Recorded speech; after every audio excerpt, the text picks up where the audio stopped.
Thank you very much. It's so nice to be here in Jaipur. I've attended JLF in London, but to be here, what I think is sacred ground, at the queen of all literary festivals, or Amma, you would say the Kashi of all literary festivals. Yes. And to be here on stage, talking to one of my most favorite people in the world, is really a dream come true, and I am so grateful to be here. And Amma, I have so much to say, and I love talking to you about anything and everything, but I want you to know I cherish you deeply, and our relationship is one I treasure in life in so many special ways. So thank you for making time.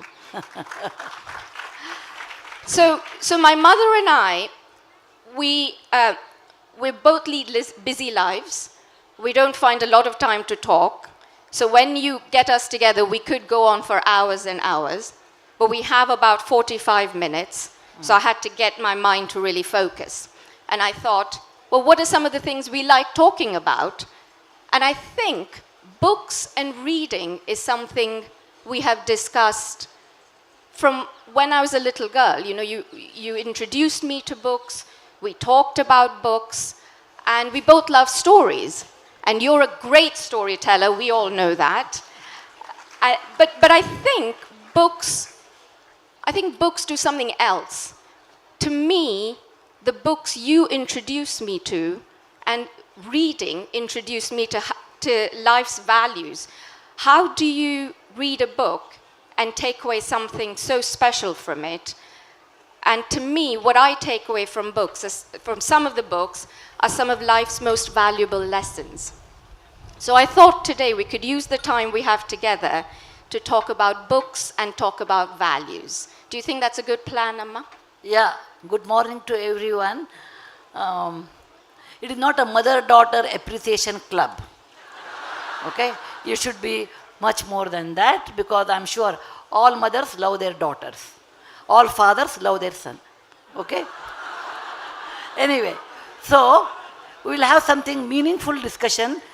What is the value I taught them through books, why books are so essential, and how books help us to learn many things which you did not know, unlocking the ignorance, okay, and unlocking the knowledge world, all those things. So we'll discuss about that. Thank you. So one of my earliest memories, Amma, is of you telling me stories. And these were stories about ancient India. There were also stories about ancient Egypt. There were stories about different countries, different cultures. But you also told me stories about Marie Curie, about Ada Lovelace. And so you taught me history. You taught me philosophy. You taught me science. And you taught me politics, all through storytelling. But you also said to Rohan and me, Rohan is my younger brother, that you learn, of course you learn to pass tests and do well in school, but you learn for life. You never stop learning. I think you've said that the day you stop learning is the day you stop living. And that's really stayed with me. And now when I look at my own girls, Krishna and Anushka, I urge them not just to learn for school, but to learn for life. So where do you think this mindset of learning for life, learning for learning's sake, where did that come from for you? For me? Well, I come from a teacher's family. My grandfather was the high school teacher, my mother was the school teacher, my father was the professor in a medical college, and married into a teacher's family. My father-in-law was the high school teacher, my brother-in-law was the professor, except the odd man out is Narayan Murthy, went for business. Okay? So, when you grow up in a teacher's family, the most valuable thing is not money, knowledge and books. The only gift we used to get was only books. Birthday gifts were only books. Everywhere, any occasion, books were given. And it was told to us, knowledge is so important in life. It's a great weapon in real life. and it cannot be destroyed.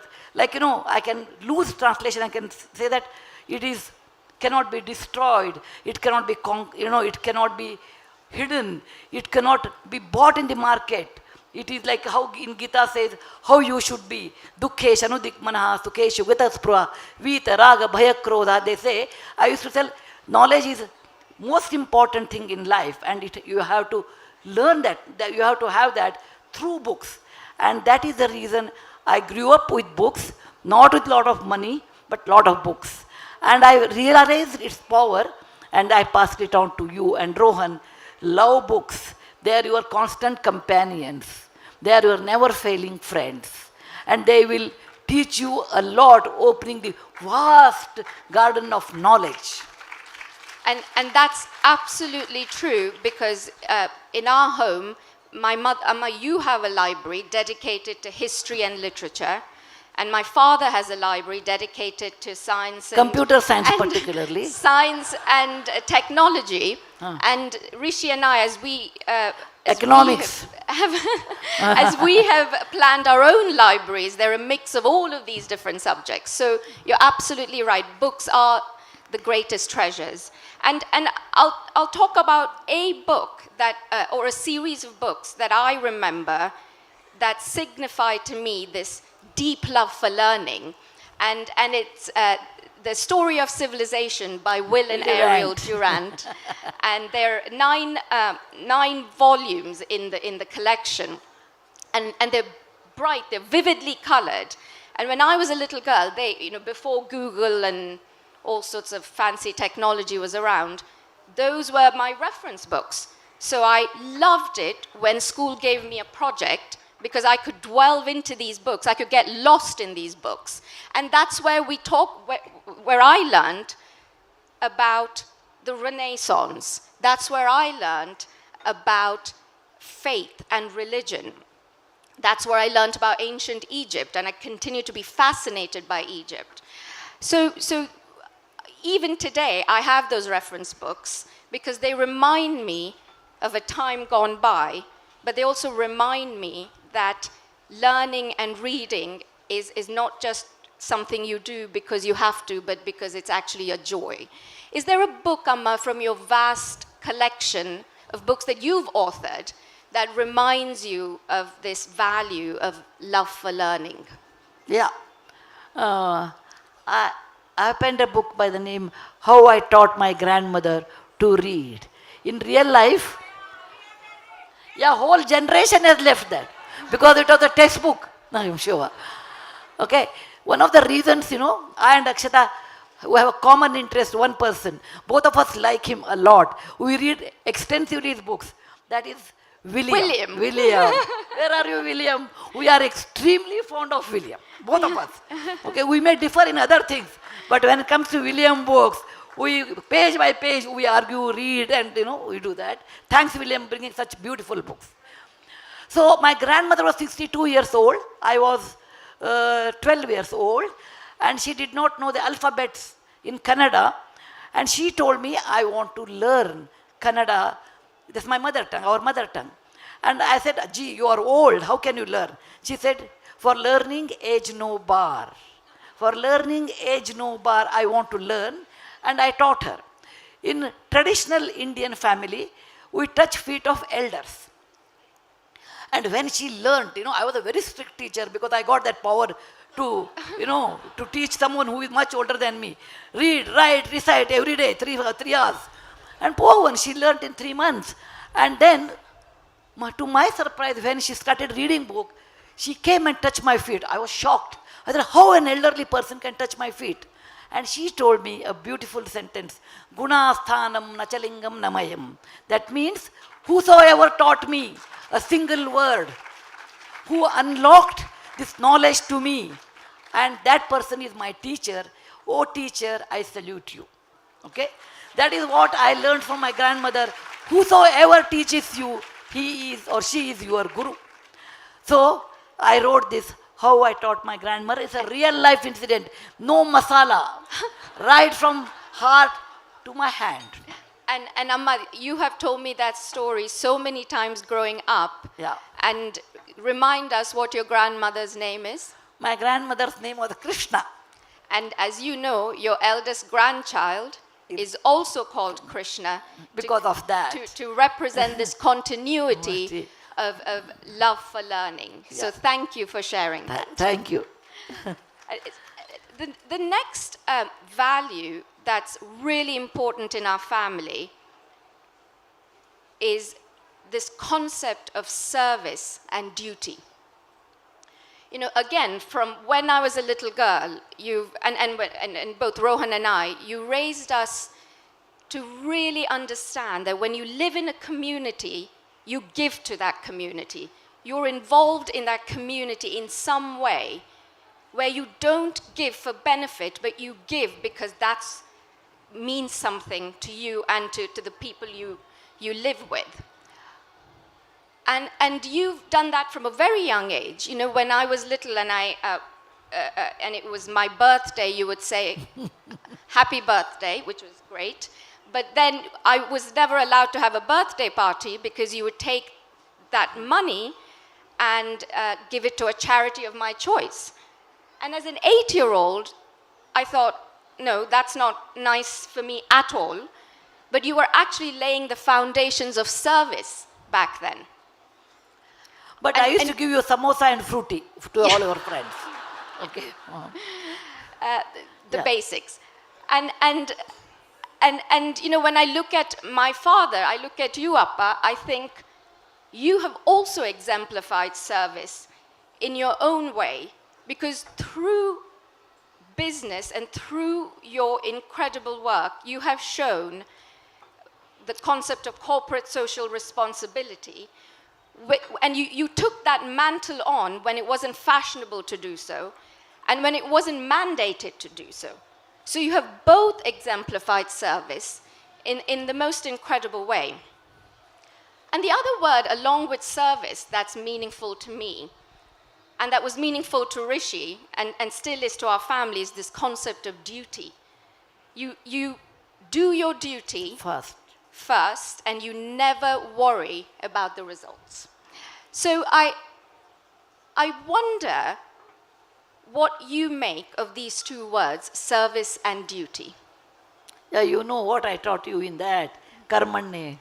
That's right, and you're, you know, I'm going to discuss that book in a minute, but Okay. but I'm curious to know how you view service and duty. Well, my grandmother, my father's mother, was a widow, and they never went to school, but she was trained to deliver babies in a village, and there were no doctors. I'm talking about 65 years back. And she will go and deliver all around the village. Fortunately, all children survived. Okay, there was no cesarean concept in those days. And she will go to anybody's house, whether they call or not. If the woman is in pain, Ajji is ready with her kit and deliver the baby. No caste, no creed, no language, no barrier. Just do that, come back, take bath, and no expectation. And looking at that, taking that cue, my father became a gynecologist, saying that we have to help women who are in distress because he has seen. Taking that cue, and my father was an atheist. He never believed in God or temple or church or masjid. He said, my temple is my hospital, my patients are my gods. Any moment, middle of the night, he will still go, he will conduct deliveries. This is the part of our family, that service is most important. Taking that cue, my sister Sunanda, she became a gynecologist in a government hospital and helping thousands of women in her 40-year service. So this has come, service has come as a part of our DNA. So for us, helping someone is not that I'm doing anything extra or I'm doing something great. I think it is as good as breathing, drinking water, dressing up. How you do service to someone is part of our life. And it has given me enormous happiness, because I feel when I go up and meet God, I can always say, God, you gave me more than what my plate can hold. I served your children with same faith the way I do puja to you. I don't have anything.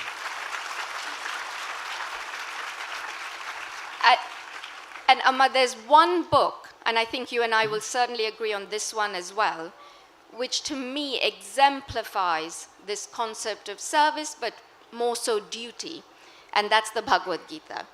And to me, the line in the Gita, which I'm sure many of us know, Karamanne vadikaraste ma phaleshu kadachana, Yeah. which says, do your duty, do your dharma. And we have a right to do our duty, but we don't have a right to the fruits, to the output in a way. I think that is an incredible way of looking at one's commitment to our actions, but never to the result.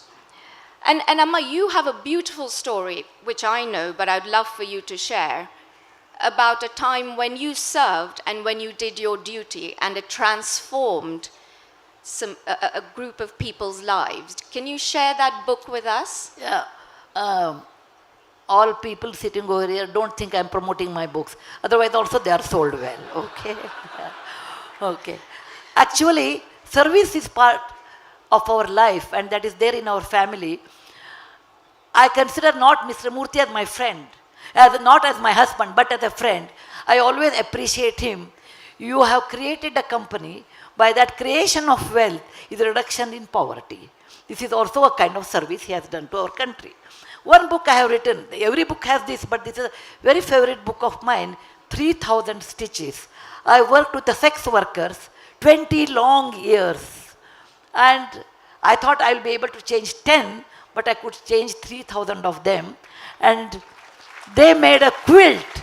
They made a quilt with the 3,000 stitches, and everyone I give that as a gift. It was the toughest job in my life was to change them from their profession to bring them to a normal life.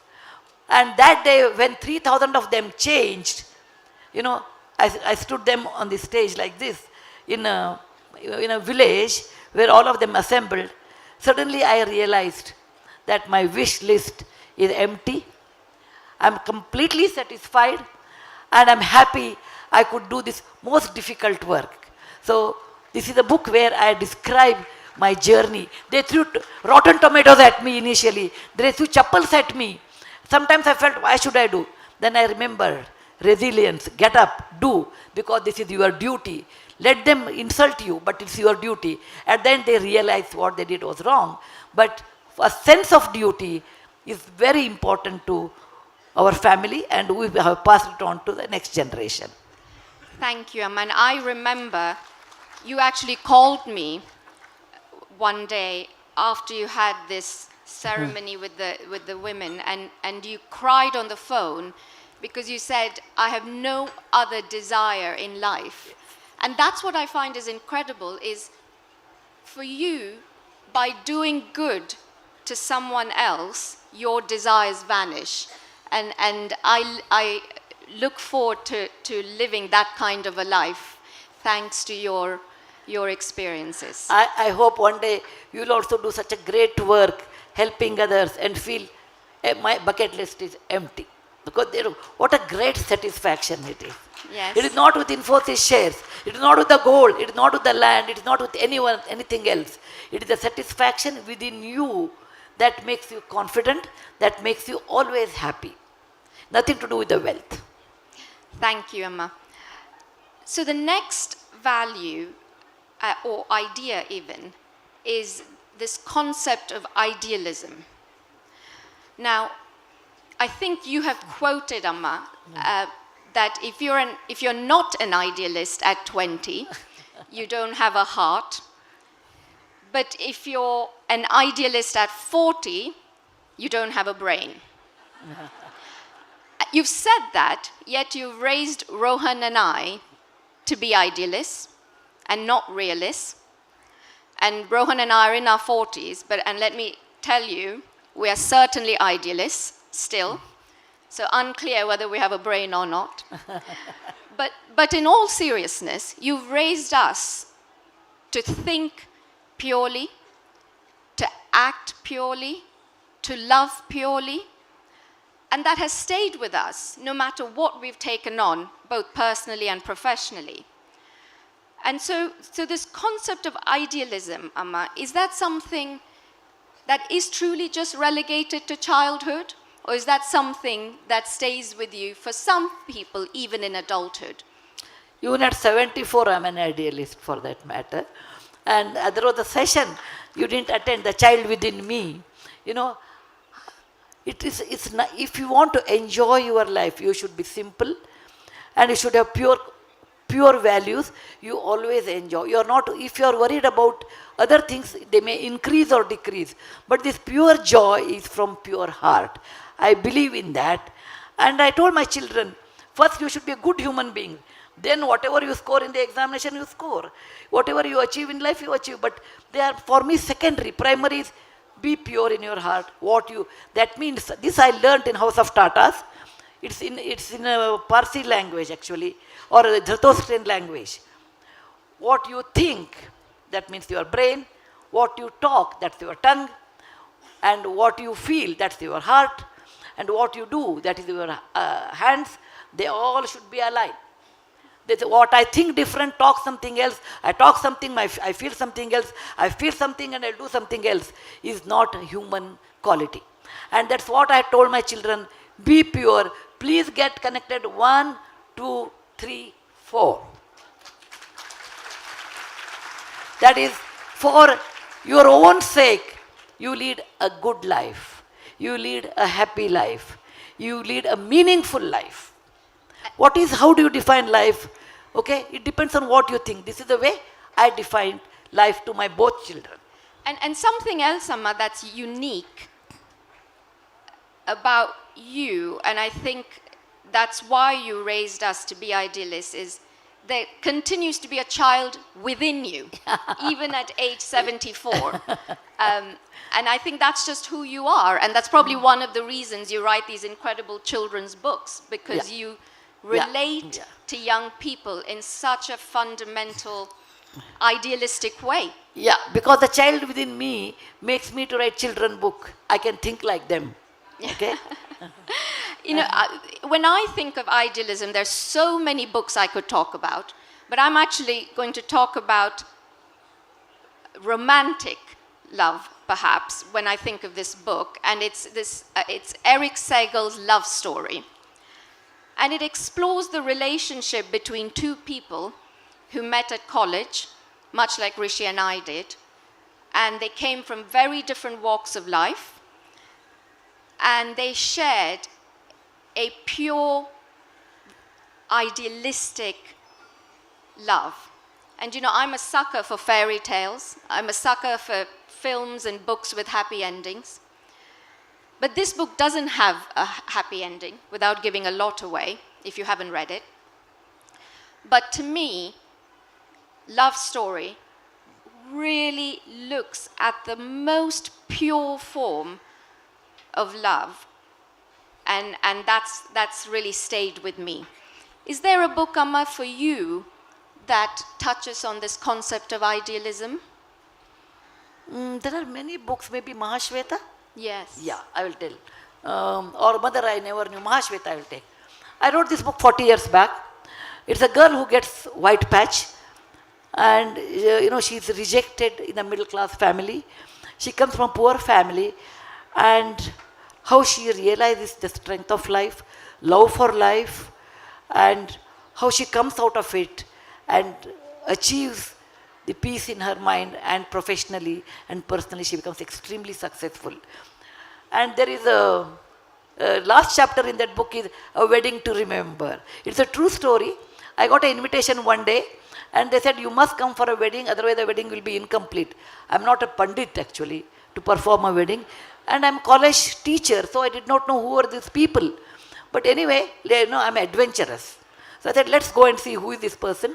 I go to the wedding, they are not my students. But they said, you must have lunch. I thought it's one free lunch I am getting. But let me know why. They said, you eat, then you will tell. I said, you tell me first, then I will eat. They told me, my boy read this book, the father told. My son read this book, changed his mind and got married to a girl who has leukoderma or white patch. That's, I said, A Wedding to Remember. So a pen, a simple pen, or nowadays computer console, I will tell you, can change someone's life, I'm really blessed. So I believe books have so much power That's right. to change people's lives. Yeah. And when you truly believe in who you are and what you stand for, you can overcome any challenge. Yeah. Yes. Which brings me on to the last value, which I look at as determination. And I think all of us, no matter who we are, what age we are, where we live, what we believe in, we all have our fair share of ups and downs. And determination is what allows us to push forward. So maybe this is something we can both discuss, Amma. What gives you determination? Okay, I'm being your mother. Let me ask you that. Akshata, how do you be so determined? Goes ups and downs. There are many changes in lives, and you live in you live in 2-3 continents. Okay, 2-3 countries. What is that? You bulldoze and determined. You tell me first. Yes.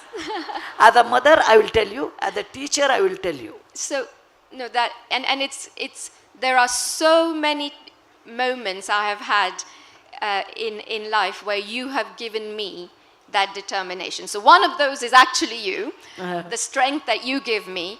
But more broadly, for me, if I feel that my actions can have some positive impact to those around me, it comes back to this concept of service, then it gives me great strength. And as you say, it allows me to bulldoze through my fear, my anxiety, and my doubt.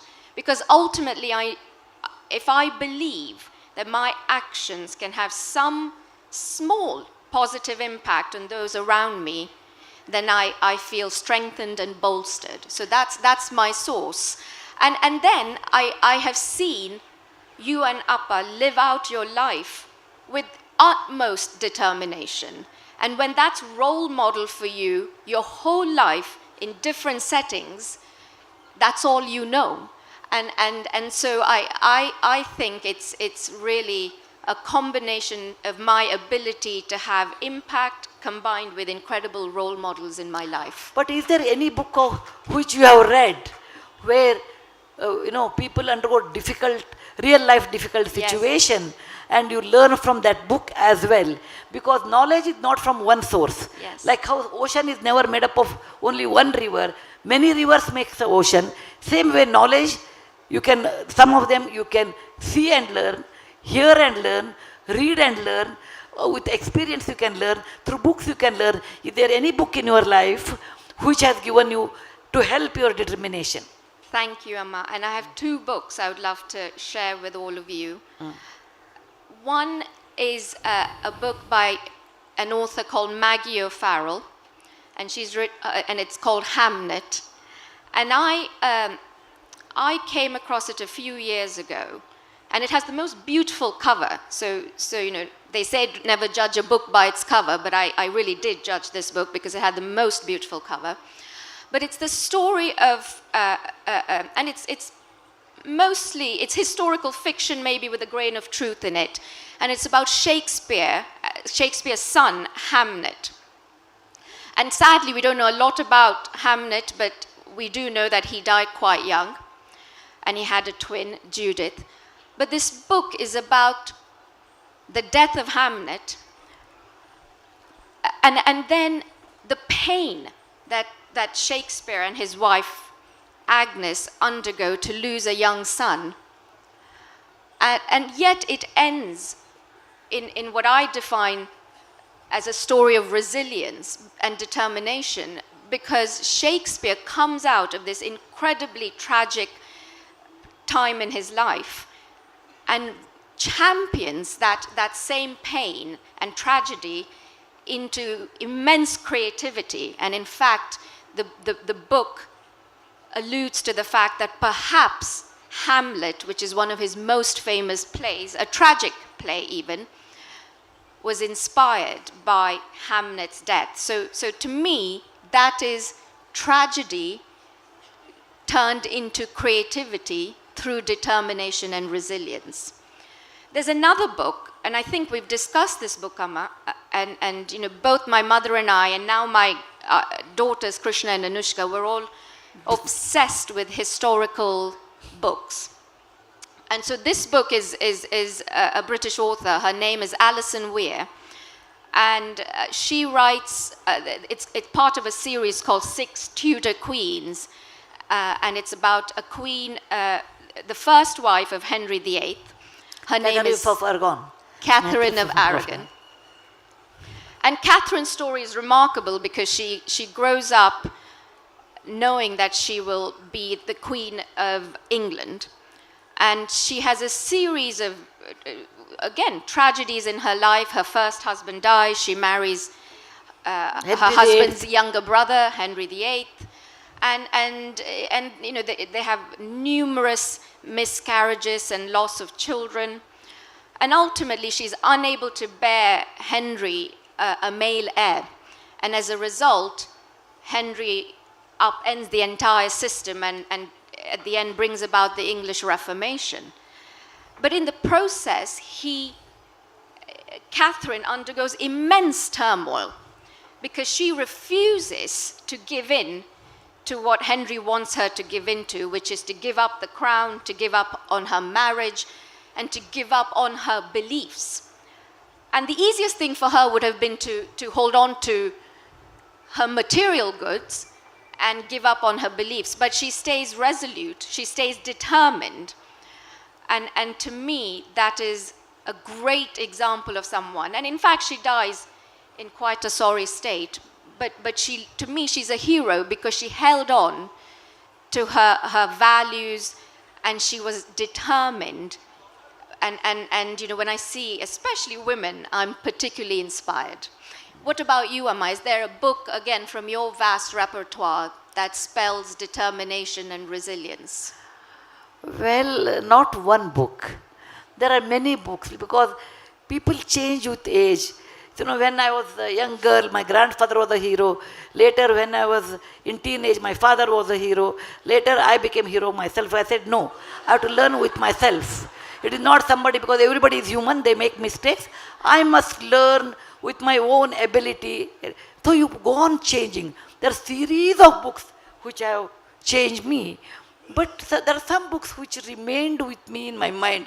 It's like 10,000 miles without a cloud. That's a beautiful book. And The Kingdom on Indus. These are two books which are, May You Be the Mother of 100 Sons. One more book. These are some books, but not one book. All this time, Akshata went on praising, mother gave me this, mother gave me that. Now I want to tell what my daughter gave me. I want to tell that. It was in the year 1996. It was in the year 1996. It must have been, some people might have read, Amma, what's your duty? Akshata was 16 years old girl. I'm giving her age. Okay? And also my age. So she used to read by her to a blind boy in Bangalore. On by herself, she will cycle and go and read and come back. I never told my children to do. Let them do and I will observe. You should allow them to fly, but you should have the control within you without showing it. So she used to read and come back, and Anand got admission in St. Stephen's College, Delhi. He was a poor boy, economically not strong, and I was head of the Department of Computer Science in Bangalore, one of the university. She came and told me, Amma, Anand got his admission, will you sponsor him? I was very busy setting up the question paper. Setting a question paper is like a wedding house, always keeping busy. So I told Akshata, oh, you can sponsor. She told me, Amma, you don't even give 10 rupees in my hand. Press writes about my money, but I don't even know how much I have. You monitor my birthdays, and where do I have money? Then she asked me, Amma, you are 46 years old. What is your aim in life? And if you cannot do any social work, then you don't have a right to tell anyone to do any work. And she went away. She was 16 years, teenage girl, got upset. I went to the question paper hall, examination hall. I sat there. As usual, it was postponed. Meeting was postponed. I sat there and I thought about it. What is my duty? First 15, 20 years, I worked for myself to get a rank and how to defeat boys in their own game to be a good engineer. Okay? Because I was young, I wanted to defeat kind. Today I don't even look at it that way. Then I helped Narayan Murthy to build Infosys without being a part of it. Now Infosys doesn't require me. I don't worry about my rank. What is my aim in life? Glamour, money, going around, staying in seven-star hotel? No, none of them enchanted me. Then I remembered a famous quote in Taittiriya Upanishad where Nachiketa says, why money is needed, what happens to money, if you don't control it, how it destroys you. I said, no, I am going to do philanthropy here afterwards. So Akshata is my teacher. I was sleeping, Akshata woke me up and said, Amma, what's your duty? Maybe it is in our family, I suppose. Elders learn from youngsters. I taught my grandmother, Akshata taught me. Okay, I don't know what my granddaughters will Well, teach. I think that actually leaves just about a minute for you to discuss. I know you were recently in London, or in Yorkshire actually. We were sitting, I remember we were sitting on the couch, and you and Anushka were conspiring on something, Amma. So can you give us a hint of what you were conspiring on? Anushka is my granddaughter and we always discuss what children like. She said, Ajji, this is very boring. Children require more adventurous, more, more like a detective kind. Yours is very plain. So we are discussing and I have written 2 books, children novels. One is The Magic of the Lost Temple, because I introduced archaeology to children through my story book. Second one is Magic of the Lost Story. What is our legacy? What is important in the family? That is again a novel. This time Anushka said it should be like a detective story, but it should end up in London at the end because I want to be part of that. I said, okay, Anushka. And within a day or 2, I could conceive this. And this is the new book is going to come this year, The Magic of the Lost Earrings. Okay? This is when I discuss with children, I will be part of in the whole conversation. Then I get ideas from them. Children are not biased. They are frank, okay? And they tell on your face what they feel like. That is how I came up with Anushka, The Magic of the Lost Earrings. It may come out in October this year. And that's Anushka's birthday, so that's great timing. Thank you. So I think we have time for some questions now, Amma. Yeah. So yeah, I think we'll open to the public some questions. We have only 8 minutes left. Yeah. Please. Take the mic. Who can, we don't have any choice. Anybody can ask questions. One there and one. After this gentleman. Hello, ma'am. It's Which an ma'am? honor to meet This you. ma'am or that ma'am? Both ma'am. No, I'm just Akshata. She's ma'am. I'm Adhar Tiwari and I'm from Bhopal. Fast, beta. Okay, so my question to you is that you have extensively worked towards social impact. So what do you think is the most pertinent issue in today's society that the youngsters should work on? First, youngster should study well, play well, mentally strong. Only you do physical exercise, mental exercise. That means, not to get hooked to the gadget. Read, play, talk to others, learn something. And when you are that age, you call me, I will come and advise you. Not now. And Yes, I'm just going to add to that, Amma. Yeah. And what I would say is, maybe echoing my mother, is learning for whatever purpose, or rather without purpose, is very important. And again, Rishi and I are looking at how we can make learning more interesting, learning more engaging. And I think as long as young people are really excited about learning, then life opens up. Yeah, that's the reason you started learning at 10, Lessons I think. at 10, Yeah, yes. Lessons at 10 you started. Yes. Will you tell a little bit about that actually? Oh, I think it was briefly introduced, but Lessons at 10 was a program much inspired by our at the beginning of this conversation, we talked about learning for life, discovering your passion. And so when I lived in Downing Street, I started a program which brought in young people from across different parts of the UK every Friday to come into the building, learn about the building's history, and finally understand a little bit what is their passion. Because with passion, we can do anything. That is true. So that's what we would advise. Yes, ma'am, this side.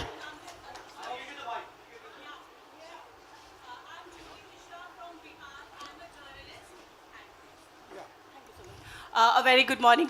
No time. I'll take it fast. I'm Jyoti Mishra from Bihar, a working journalist. I have a 4-year-old daughter. But since I have her, so I have left my work at a part-time basis. So I just wanted to take a view on both mother and daughter on this subject.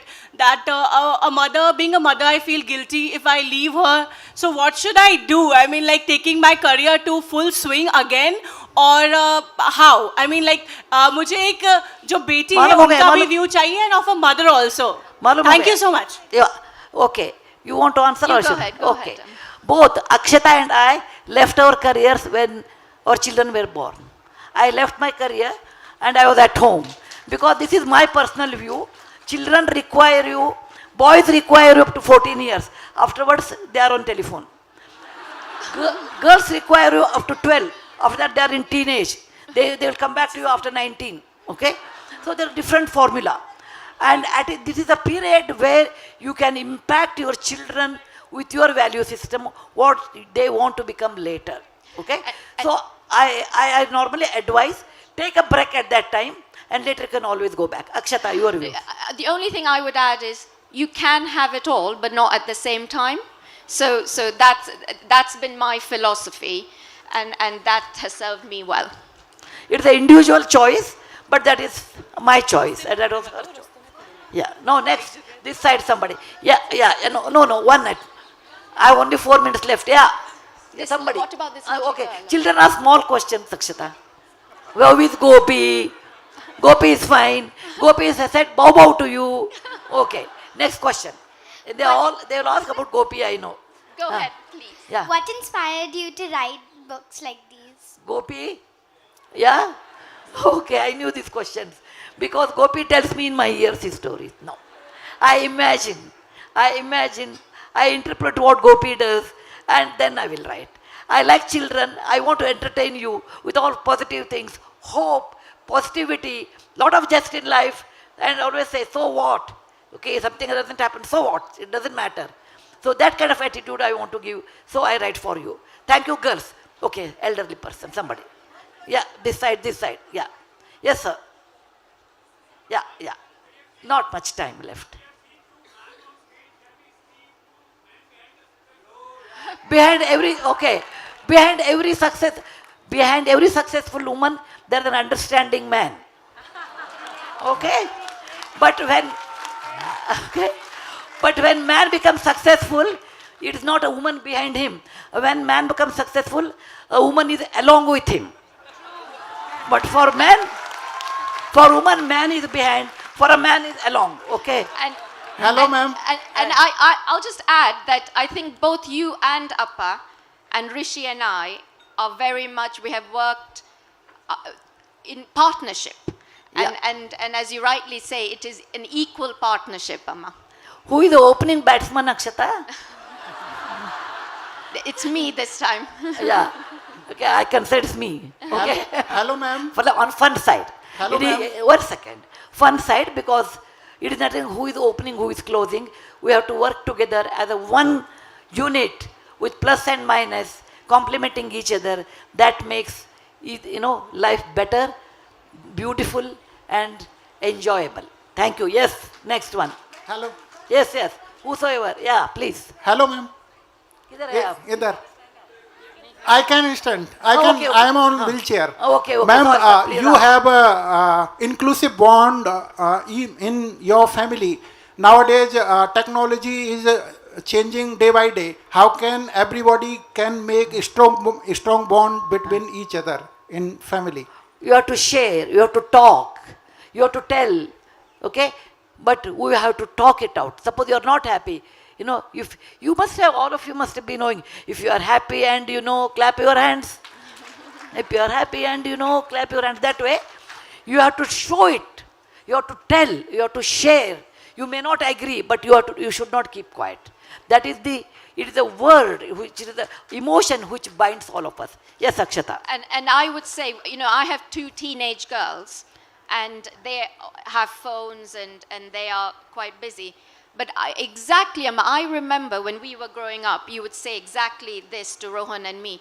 No matter what you're feeling, no matter how much we disagree, you have to talk it out, because talking it out actually connects us. You know, it's maybe how we've evolved as human beings. Yeah. But when you face to face talk it out without worrying about offending anyone, but actually just putting your emotions on the table, then you build deeper bonds.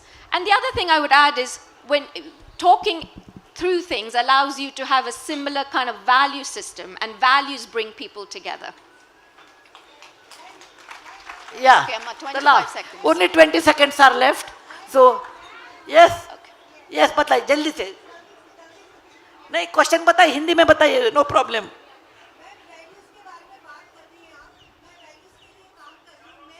Daughter की mother हूँ और single मेरा grand child है, लेकिन मैं 100 बच्चों की नानी हूँ और 100 बच्चों की माँ हूँ. आपका राज्यसभा में एक स्पीच सुना था सर्विक कैंसर के बारे में. मैंने उसका प्रयास किया, लेकिन बहुत आजकल जो व्हाट्सएप यूनिवर्सिटी में उसको इस गलत तरीके से लोगों को भरा गया. आप एक मैसेज इस मंच के माध्यम से दीजिए कि सर्विक कैंसर बहुत ज़रूरी है और सोसाइटी केवल नहीं, ma'am, I got it, ma'am. Okay, I will tell you. This is not the munch where I can talk about that. For that, I have a Rajya Sabha, I will talk there. This is a literary festival. Let us celebrate books. Let us celebrate ideas. Let us participate. Get positive ideas. Keep hope and enjoy every day. Today is your day. Tomorrow, kal ho na ho. Let me enjoy. Dhanyawad. Jai Hind.